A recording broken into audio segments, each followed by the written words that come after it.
The first time Commander Zara Chen faced the Void Reaper known as Kethvar the Soul Cleaver, the entire Galactic Defense Coalition held its breath. Military analysts across 17 star systems had run the calculations, processed the combat data, and reached the same inevitable conclusion. Humanity was about to lose its finest warrior to a creature that had never known defeat in over 3 centuries of interstellar warfare. Standing at nearly 3 meters tall, with exoskeletal plating that could deflect plasma rounds and claws capable of rending battleship hull plating, Kethvar represented the apex of his species' evolution toward perfect lethality. The Void Reapers had carved a path of destruction across the Outer Rim territories, leaving nothing but silence and ash in their wake. Their warrior caste lived for combat, bred for it, engineered their very genetics around it. Kethvar himself had claimed the lives of over 4,000 sentient beings in single combat, each victory adding to his reputation as the most dangerous individual fighter in known space. The confrontation took place on the contested world of Kepler 442, a planet that had become a symbol of resistance against the Reaper advance. The diplomatic negotiations had failed, as they always did with the Reapers. Their culture recognized only strength, and strength was measured in the ability to take life from those who would defend their own. When Kethvar issued his challenge for single combat to determine the fate of the human colonies in the sector, military command wanted to refuse. The smart tactical decision would have been to withdraw, regroup, and engage the enemy with overwhelming force at a location of their choosing. Commander Chen requested permission to accept the challenge. Her service record was impressive by human standards, but unremarkable when compared to the cosmic scale of warfare that the galaxy had come to expect. Born on Mars Colony 7, she had grown up in the underground HAB modules where resource scarcity was a way of life and every mistake could mean death for an entire family unit. Her parents were miners who worked 16-hour shifts extracting rare earth elements from the planet's core, coming home each day exhausted and covered in the red dust that seemed to permeate everything in their small world. Chen learned early that survival meant understanding weakness, not just recognizing it in others, but identifying it within herself, and systematically destroying it before it could destroy her. When the atmospheric recyclers in her HAB module failed during her 10th birthday, killing 17 residents including her younger brother, she made a decision that would shape the rest of her life. She would never again allow weakness, in technology, in planning, or in herself, to cost lives that could have been saved. The path from those underground tunnels to command rank in the Galactic Defense Coalition had been paved with deliberate choices, each one designed to eliminate another fragment of the frightened child who had watched her brother suffocate in his sleep. She volunteered for the most dangerous assignments, not out of recklessness, but because danger revealed weakness faster than comfort ever could. During the asteroid mining wars, she piloted single-seat fighters into debris fields where visibility was measured in meters and collision meant instant death. The fear of claustrophobic spaces that had haunted her since childhood either had to die or take her with it. Her colleagues often remarked on her unusual training regimen. While other officers focused on improving their strengths, Chen dedicated herself to confronting her limitations. She studied her combat footage, not to celebrate victories, but to catalogue moments of hesitation, instances of doubt, split seconds where fear had influenced her decision-making. Each weakness became a project, an enemy to be hunted down and eliminated through repetition, conditioning, and an almost surgical precision in self-analysis. The military psychologists who evaluated her for command positions struggled to categorize her psychological profile. Traditional assessments looked for signs of confidence, aggression, leadership potential, qualities that suggested an individual would thrive under pressure. Chen displayed these traits, but they seemed secondary to something deeper and more unusual. A complete absence of self-deception. When asked about her capabilities, she provided assessments that were neither modest nor boastful, but clinically accurate. When questioned about her fears, she listed them with the same dispassionate precision she might use to inventory ammunition supplies. Dr. Marcus Webb, the Coalition's chief military psychologist, noted in his evaluation that Chen appeared to have developed what he termed weaponized self-awareness. She had turned introspection into a tactical advantage, using brutal honesty about her own limitations as a foundation for exceeding them. Most individuals, he observed, spent enormous amounts of mental energy maintaining illusions about themselves, believing they were braver, stronger, or more capable than reality suggested. Chen had systematically eliminated these comfortable lies, freeing up that mental energy for actual improvement. This philosophical approach to self-development aligned with ancient human traditions that most of the galaxy had dismissed as primitive mysticism. The coalition's xenobiologists had studied hundreds of species and their approaches to individual growth and combat readiness. Most alien cultures focused on enhancement, genetic modification, technological augmentation, chemical supplementation, to push their warriors beyond natural limitations. Humans were unique in their emphasis on understanding and overcoming internal barriers before seeking external improvements. The Stoic philosophers of ancient Earth had written about similar concepts millennia before humanity reached the stars. They argued that true strength came not from the absence of weakness but from the recognition and mastery of it. A warrior who knew his limitations could work within them or systematically address them. A warrior who refused to acknowledge limitations would inevitably be destroyed by them. Chen had internalized this wisdom without ever studying the classical texts, arriving at the same conclusions through direct experience with survival and loss. When news of Kethvar's challenge reached Earth, the response was immediate and predictable. Military analysts began calculating the probable outcomes, and none of them were favorable. The Void Reaper's combat statistics were overwhelming. Average engagement duration of 4 minutes and 37 seconds, with no recorded instances of injury severe enough to impair combat effectiveness. His neural processing speed was estimated to be 3 times faster than baseline human. His reaction time measured in microseconds. His pain tolerance so high as to be effectively non-existent. Chen studied these reports with the same methodical attention she brought to every challenge, but her focus was different from that of the analysts.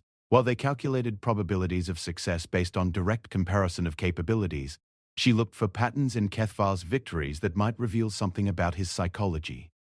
The data showed that he consistently chose to prolong engagements that he could have ended quickly, particularly when facing opponents who showed initial resistance before eventually being overwhelmed by despair. He seemed to derive satisfaction not just from victory, but from the moment when his opponents realized they were going to die. This suggested something that the statistical models had missed. Kethvar fought not just to kill, but to dominate psychologically. His reputation was built as much on the fear he inspired as on his physical capabilities. Opponents defeated themselves before the combat even began, their terror creating the very weaknesses that he would exploit. The 4-minute average engagement time wasn't a reflection of extended tactical exchanges. It was the amount of time it took for his opponents to cycle through denial, anger, bargaining, depression, and acceptance of their approaching death. The insight crystallized everything Chen had learned about the relationship between internal and external victory. Kethvar had never faced an opponent who wasn't afraid to die, because he had never faced an opponent who had already killed the part of themselves that feared death. His psychological warfare tactics were designed to awaken survival instincts and then exploit the paralysis that came when those instincts recognized an unwinnable situation. But what would happen when those tactics encountered someone who had systematically eliminated the very psychological responses they were designed to trigger? The question fascinated her in the way that a complex engineering problem might intrigue a brilliant scientist. She wasn't driven by a death wish or a need to prove herself. Those motivations would have been weaknesses that Kethvar could exploit. Instead, she was genuinely curious about what would happen when an irresistible force met not an immovable object, but an object that had removed all the internal friction that might cause it to break under pressure. Preparation for the confrontation became an exercise in applied philosophy. Chen spent the 3 weeks before the scheduled combat methodically examining every aspect of her psychological state, looking for any remaining traces of the person she used to be. Fear of pain had been eliminated during her survival training on the ice moons of Jupiter, where exposure to the cold was so intense that nerve endings simply stopped functioning. Fear of failure had died during the Battle of Proxima Station, where her tactical decisions had saved 3,000 civilians, but cost the lives of 47 soldiers under her command, a ratio that statistical analysis confirmed was optimal, but emotional reality made feel like defeat. Fear of death required more sophisticated treatment. It wasn't enough to simply accept mortality intellectually. True fearlessness demanded a complete restructuring of identity around something other than survival. Chen found her answer in the realization that she had stopped existing as an individual person years ago. The frightened child from Mars Colony 7 had died, replaced by something that might be described as a function rather than a person, a solution to the problem of how human consciousness could be optimized for victory in situations where victory was necessary for the survival of others. This transformation wasn't unique to Chen, though few individuals pushed it as far as she had. Military historians studying human psychology had identified similar patterns in elite warriors throughout history. The most effective soldiers seemed to be those who had achieved what psychologists termed ego death, a dissolution of personal identity that freed them from the limitations imposed by self-preservation instincts. Ancient samurai called it dying before death. Norse berserkers achieved it through ritual and meditation, and modern special forces operators trained for it through controlled exposure to extreme stress. What made Chen unusual was the systematic nature of her approach. Where others achieved this state through cultural conditioning or traumatic experience, she had engineered it deliberately, treating the elimination of her ego as a technical problem with measurable parameters and quantifiable results. The military psychologists who studied her case files noted that she seemed to have developed a form of consciousness that functioned more like a sophisticated artificial intelligence than a traditional human personality. The implications were disturbing to some observers. If human warriors could become more effective by essentially ceasing to be human, what did that suggest about the nature of humanity itself? Coalition philosophers debated whether Chen represented the ultimate expression of human potential or the abandonment of everything that made humans worth protecting in the first place. The debate was theoretical. Chen herself was beyond caring about such questions. She had work to do. The morning of the combat, she performed her usual pre-engagement routine with mechanical precision. Physical conditioning was verified through biometric analysis, muscle response optimal, neural conductivity within ideal parameters, cardiovascular efficiency peaked through controlled breathing exercises.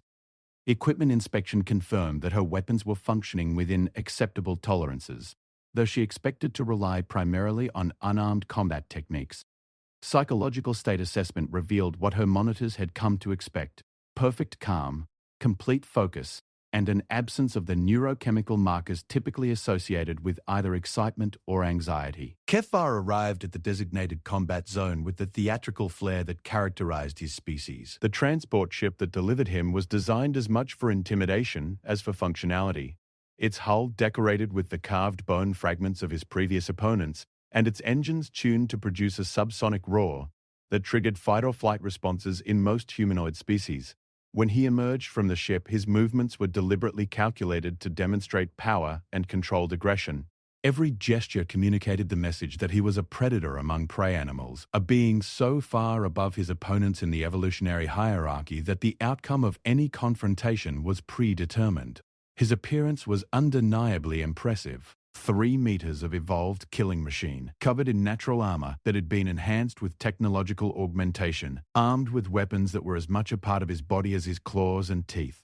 The sensory organs along his cranial ridge could detect electromagnetic emissions, pheromone traces, and thermal variations that would reveal an opponent's emotional state from across a battlefield. His vocal cords were capable of producing subsonic frequencies that could induce panic in most species, and his eyes reflected light in a way that created an almost hypnotic effect when he focused his attention on a target. But Chen's reaction was not what the thousands of observers expected. As Kethvar approached the combat circle, his movements designed to project dominance and inevitable victory, she did something that no one in the recorded history of his species had ever seen an opponent do. She smiled. It wasn't a nervous smile, or a defiant one, or even a confident one. It was the expression of someone who had just encountered a particularly interesting puzzle and was looking forward to working through the solution. The smile contained no fear, no aggression, no psychological tension of any kind. It was, observers later noted, the most unsettling thing they had ever seen a human do. Kethvar paused in his approach, his sensory organs scanning Chen for the biological markers that should have been flooding her system. Adrenaline, cortisol, norepinephrine, the entire cocktail of stress hormones that accompanied the recognition of mortal danger. None of it was there. Her heart rate was steady, her breathing controlled, her muscle tension optimized for performance rather than defense. She was, by every measurable parameter, completely unafraid. This was unprecedented. In 3 centuries of combat, Kefar had never encountered an opponent whose biology didn't betray the terror that his presence inspired. Fear was his primary weapon, the tool that created the openings he needed to end fights quickly and decisively. An opponent who wasn't afraid couldn't be psychologically manipulated, couldn't be driven to make the mistakes that would create opportunities for counterattack. For the first time in his existence, Kethvar found himself facing a problem that his evolution hadn't prepared him to solve. The realization should have been troubling, but Kethvar's psychology was as optimized for combat as his physiology.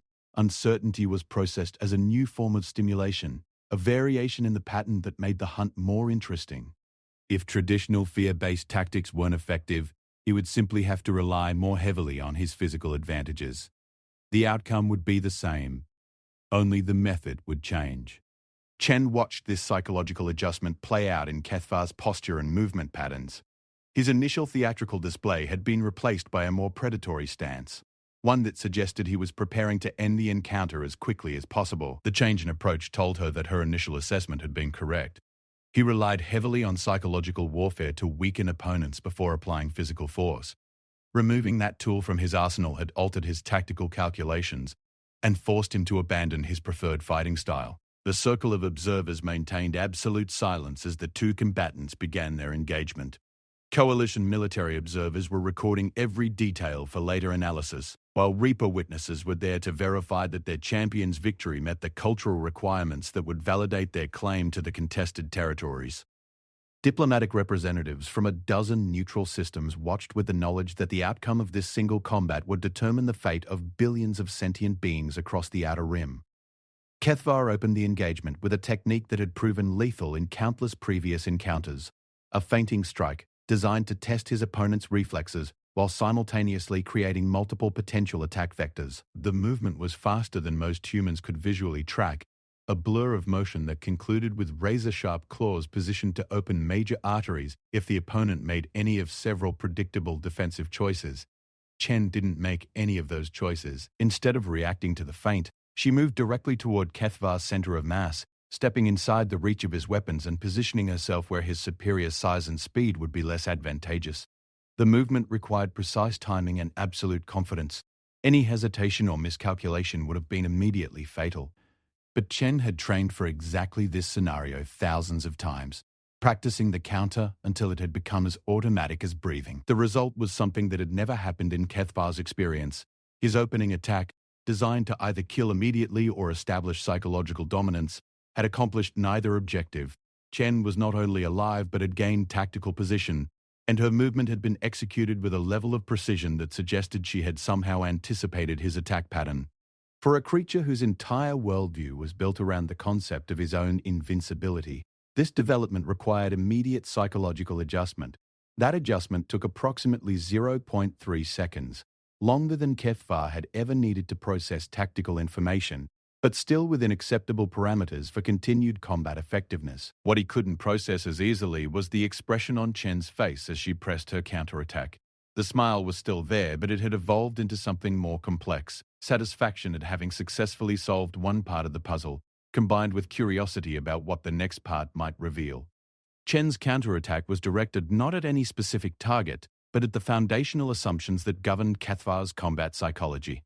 Rather than attempting to match his physical capabilities, she focused on creating situations where those capabilities were less relevant. Every technique she employed was designed around the principle that victory belonged not to the strongest or fastest combatant, but to the one who could impose their preferred conditions on the engagement.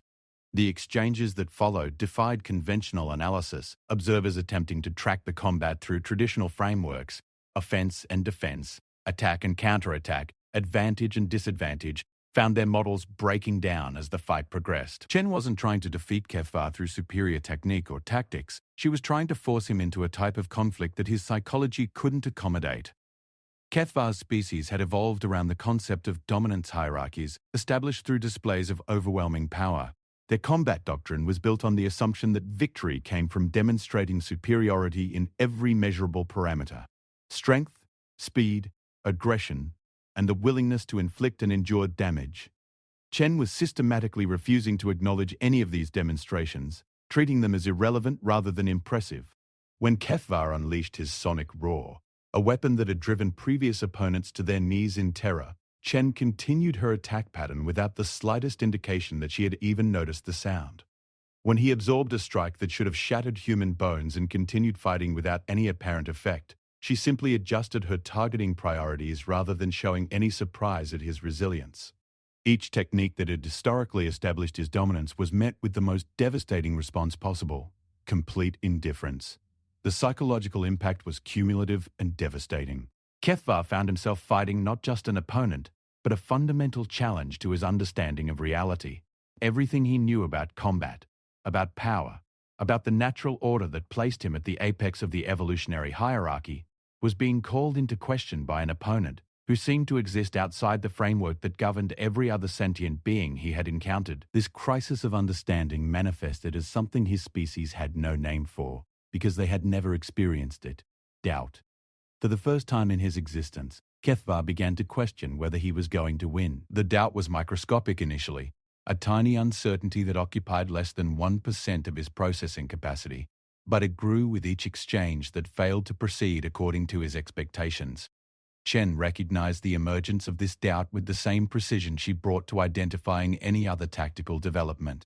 Doubt was fear's sophisticated cousin, more dangerous because it was less obvious, but ultimately more destructive because it operated at the level of fundamental assumptions rather than immediate threats.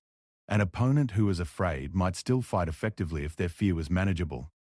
An opponent who doubted their own capabilities had already begun the process of defeating themselves. The shift in Kethvar's psychology became visible in his movement patterns. The fluid confidence that had characterized his initial attacks gave way to a more cautious approach, one that suggested he was beginning to consider the possibility that traditional tactics might not be sufficient.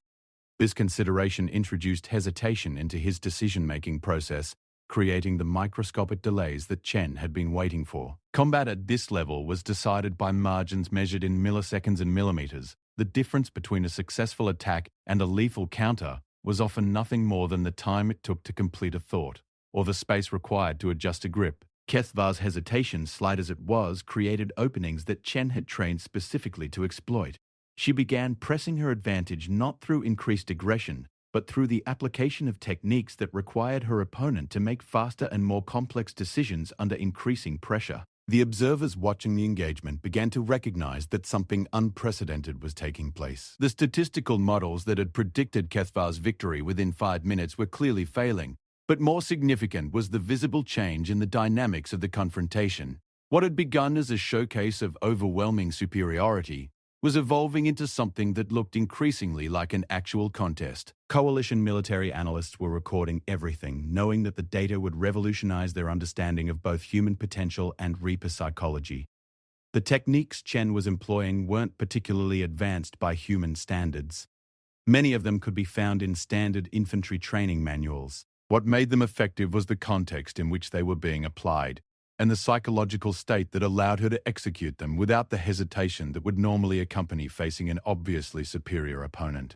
The philosophical implications were staggering. If a single human could neutralize the psychological advantages that made Reaper warriors so effective, what did that suggest about the nature of the conflict between their species? The Coalition had been treating the war as a contest between different levels of evolutionary development, assuming that victory would require matching or exceeding Reaper capabilities through technological advancement or genetic modification.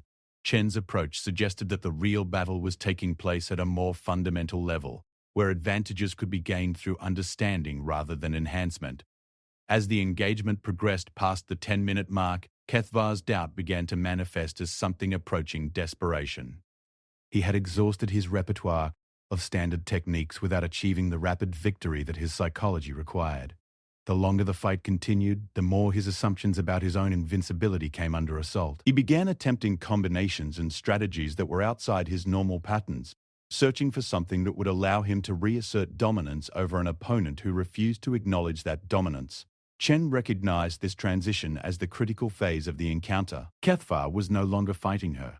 He was fighting his own expectations and the psychological framework that defined his identity. The doubt that had begun as a tactical consideration was evolving into an existential crisis, and existential crises were incompatible with effective combat performance. She intensified her pressure, not through increased violence, but through the application of techniques specifically designed to force rapid decision-making under stress. The end, when it came, was almost anticlimactic. Kethvar, attempting a complex attack sequence that should have been beyond human ability to counter, made the microscopic error in timing that Chen had been waiting for. Her response was immediate and decisive. Not the killing blow that observers expected, but a hold that left her opponent alive but completely immobilized. The fight was over not because Kethvar was dead, but because he was defeated. The silence that followed was profound. Kethvar, his 3-century winning streak ended by a human who had smiled at him instead of fearing him, struggled to process what had happened. His entire identity had been constructed around the concept of his own superiority, and that concept had just been systematically dismantled by an opponent who had treated his most devastating weapons as mild inconveniences. Chen released the hold and stepped back, her expression returning to the calm neutrality that observers had come to recognize as her default state. She had accomplished exactly what she had set out to do: prove that victory belonged not to the strongest or most aggressive combatant, but to the one who had achieved mastery over their own limitations. The demonstration was complete, the philosophical point made through direct application rather than theoretical discussion. The diplomatic implications of the victory extended far beyond the immediate territorial disputes that had prompted the combat. The Reaper expansion had been based on the assumption that their warrior caste represented an insurmountable advantage over the inferior species they encountered. If that assumption was false, if individual humans could defeat individual Reapers through training and psychological preparation rather than genetic or technological enhancement, then the fundamental strategic calculations governing the conflict would need to be reconsidered. But perhaps the most significant impact was on human understanding of their own potential. Chen's victory suggested that the species' greatest strength lay not in their technology or their numbers, but in their capacity for self-transformation. The ability to identify and systematically eliminate personal limitations was a uniquely human trait, one that could be developed through training and discipline rather than genetic modification or technological augmentation. In the weeks following the combat, military psychologists across human space began developing new training protocols based on Chen's methods. The focus shifted from building up strengths to identifying and addressing weaknesses, from external enhancement to internal optimization. Soldiers were taught to view fear, doubt, and other psychological limitations not as natural handicaps to be accepted, but as tactical problems to be solved through applied self-awareness and systematic conditioning. The results exceeded every projection. Human combat effectiveness increased by measurable percentages across all categories, not because individual soldiers became stronger or faster, but because they learned to operate closer to their theoretical maximum potential. The psychological barriers that had previously prevented humans from fully utilizing their capabilities were systematically identified and removed through training programs that treated mental conditioning with the same precision that had traditionally been applied to physical fitness. Chen herself became something of a legend, though she remained indifferent to the attention. When asked to explain her methods, she provided technical descriptions that sounded more like engineering specifications than military doctrine. Victory, she explained, was simply a matter of removing all the internal obstacles that prevented optimal performance under pressure. Fear was an obstacle, so it had to be eliminated. Doubt was an obstacle, so it had to be eliminated. The desire for self-preservation was an obstacle when it conflicted with mission objectives, so it too had to be eliminated. Critics argued that her approach was dehumanizing, that it transformed soldiers into machines rather than enhancing their humanity. Chen's response was characteristically direct. Humanity was a luxury that could be afforded only after survival was secured. The galaxy was full of species that had prioritized individual emotional well-being over collective effectiveness, and most of them were extinct. Humans could choose to remain fully human and risk extinction, or they could choose to become something more than human and secure their survival. The debate continued in academic circles and military command structures across coalition space, but the practical results spoke for themselves. Human forces employing Chen's psychological conditioning protocols achieved victory rates that had previously been considered impossible. The tide of the Reaper War began to shift as more and more human combatants learned to approach conflict with the same systematic elimination of limitations that had made Chen's victory possible. Kethvar, for his part, never fully recovered from the psychological trauma of defeat. His species' understanding of individual identity was so closely tied to combat superiority that losing a fight was essentially equivalent to ceasing to exist as a person. He spent the remainder of his life in a state that human psychologists would have diagnosed as severe depression, though Reaper culture had no equivalent concept. His defeat became a case study in the Coalition's xenopsychology programs, demonstrating how species-specific psychological frameworks could become vulnerabilities when encountered by opponents who operated outside those frameworks. The broader implications of Chen's victory continued to unfold across decades of subsequent conflict. Human military doctrine evolved to emphasize psychological conditioning and self-mastery as the foundation of all other training. The concept of weaponized self-awareness became a cornerstone of coalition military philosophy, influencing everything from recruitment standards to strategic planning. Soldiers were taught that their greatest enemy was not the alien forces they faced in battle, but the limitations they imposed on themselves through fear, doubt, and attachment to comfortable illusions about their own capabilities. The transformation was not without cost. Critics noted that soldiers trained in Chen's methods often displayed reduced empathy and emotional responsiveness, traits that made them more effective in combat but potentially problematic in civilian contexts. The psychological conditioning that eliminated fear and doubt also seemed to reduce capacity for joy, love, and other positive emotions. Veterans of the new training programs reported feeling disconnected from their pre-military identities, as if they had become different people entirely. Chen herself embodied both the benefits and the costs of this transformation.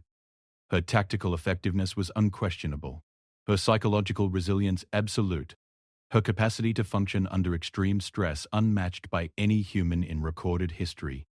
But she was also, by any conventional measure, no longer entirely human. The process of eliminating her limitations had also eliminated much of what others considered essential to human nature: the capacity for spontaneous emotion, the desire for personal relationships, the simple pleasure of existing without a specific objective to accomplish. When asked if she regretted the sacrifices required by her path, Chen's response was typically analytical. Regret was an emotional response to past decisions that could not be changed, making it functionally useless and therefore a form of inefficiency that needed to be eliminated. The person who might have experienced regret, the frightened child from Mars Colony 7, no longer existed. The question was therefore meaningless, like asking whether a sword regretted no longer being raw steel.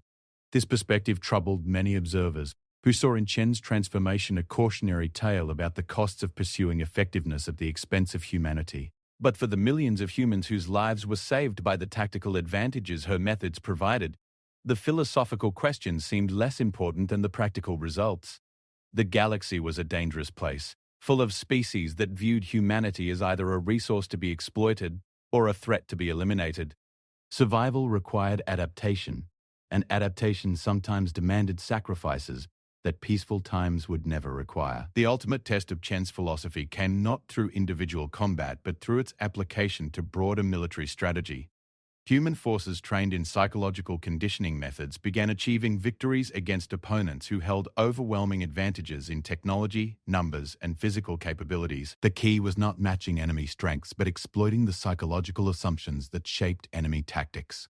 Most alien species operated within rigid frameworks of expectation, making them vulnerable to opponents who could function outside those frameworks. The crystalline hive, for example, had evolved a collective intelligence that made their coordination advantages seemingly insurmountable. Their tactical responses were instantaneous and perfectly synchronized, allowing them to adapt to changing battlefield conditions faster than any individual-based command structure could match. Human forces employing conventional tactics suffered devastating losses in early engagements, leading military analysts to conclude that victory against the hive required technological solutions that could match their coordination speed. Chen's approach was characteristically different. Rather than attempting to match hive coordination, she focused on identifying the psychological assumptions that governed their tactical decision-making. The hive collective operated on principles of optimization and efficiency, always choosing the tactical option that provided maximum advantage with minimum resource expenditure. This predictability could be exploited by opponents willing to accept temporary tactical disadvantages in exchange for strategic positioning. Human forces under Chen's command began employing tactics that appeared suicidal by conventional analysis, but were actually designed to force the hive into tactical positions that seemed advantageous but were actually strategic traps. The key was human willingness to accept losses that rational analysis would consider unacceptable, betting everything on psychological insights about how collective intelligence would respond to apparently irrational behavior.